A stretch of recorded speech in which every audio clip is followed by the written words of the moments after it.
Hello again. It's been a while since I've done a vlog, couple reasons, but luckily for you, I'm going to go over two topics today. Not real long topics, but something that I kind of constantly preach to my athletes at the gym, especially the younger ones, and also to my kids because it's a lesson I learned when I was growing up. Um, but part of the reason for the gap is change my name from Easy to West Coast for various reasons. Part of it being that I'm stuck in Iowa, don't necessarily identify with the culture here, especially after the last elections. But, side note, let's not talk about politics right now. So today's two topics from West Coast are, first one is, what do you do when no one's watching? Now that might at first sound like, oh, there's all sorts of jokes, like 3, 2, 1, go, okay, everybody make fun of that. Oh, well, you don't want to know what I do when no one's watching. That's not what I'm talking about. I'm talking about when you need to hold yourself accountable, when there's nobody to count your reps, when there's nobody to make you pick up that piece of garbage. What are you going to do? Are you going to make the right choice? Are you going to do what's right, do what's convenient, do what's wrong? It's up to you. For instance, like when I preach to the kids when they're running. Okay, we have a lap that we run at the gym. Part of that lap is blind, meaning I can't see them, they can't see me. Are you going to continue to run, or are you going to take that time and walk? You're going to sandbag a little bit and then hit the corner, balls to the walls, and oh, check me out, I was just running super hard. Probably not. So there's a couple kids I had, a little bit younger ones, they're doing the rundown right before they turn the corner. They look back to see if I'm looking. Yeah, I'm looking. I know. But that's not what's important. What's important is that you know what you did. Did you walk part of that lap? Did you run the whole thing? Could you have done better? What did you do when no one was watching?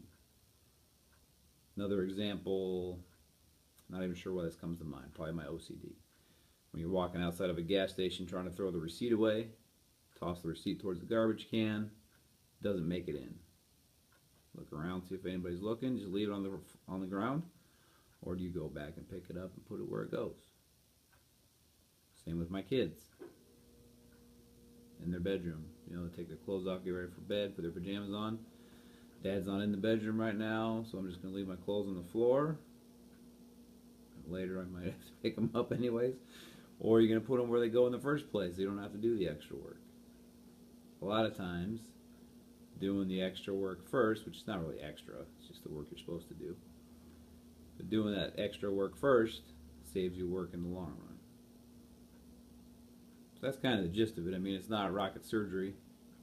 It is what it is. What do you do when no one's looking? Do you do the right thing or not?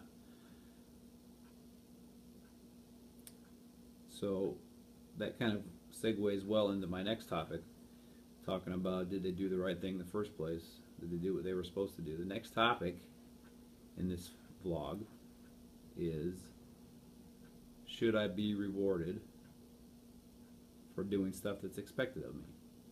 Here's a story I remember from when I was a kid, and I don't know, this is a little abstract for the topic, but this is what it is, and I don't even know why I remember this. But I think it had to do with flushing the toilet. It was either me or my sister or somebody was like, hey, I flushed the toilet, or you're welcome, I think it was, you're welcome for flushing the toilet. And I remember my mom or dad saying, well, did you flush it just so you could get a thank you? Or did you flush it because that was what you're supposed to do? So think about that for a minute. So, like when my kids do their chores, expected to do whatever it is, empty the garbage, do the dishes, etc. Should I reward them for doing that? Not necessarily. I mean, you get allowances, stuff like that, but should you get extra rewards for doing what you're supposed to do? I don't think you should. If I do my job at work every day the way I'm supposed to do it, I probably shouldn't get kudos for that. I did what I was supposed to do. Okay? Now that kind of touches on, or bordered, get into I think they call it a catch-22. When you do something wrong, you get your ass busted all the time.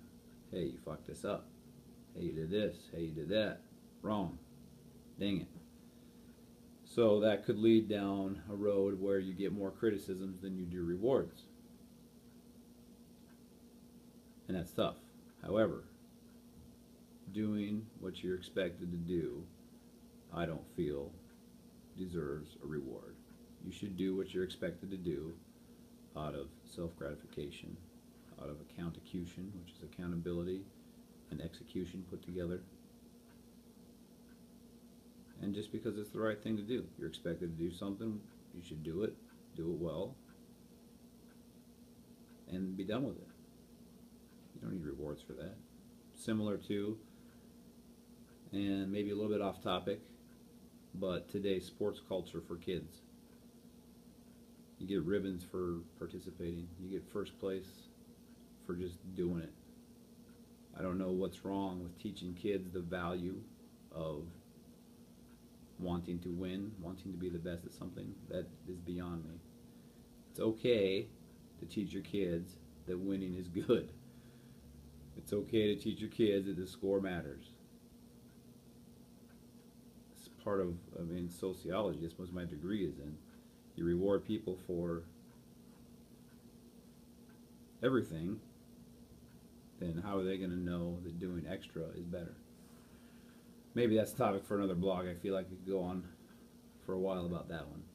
But today's two topics, welcome back West Coast Extreme team, were, let's not forget these now,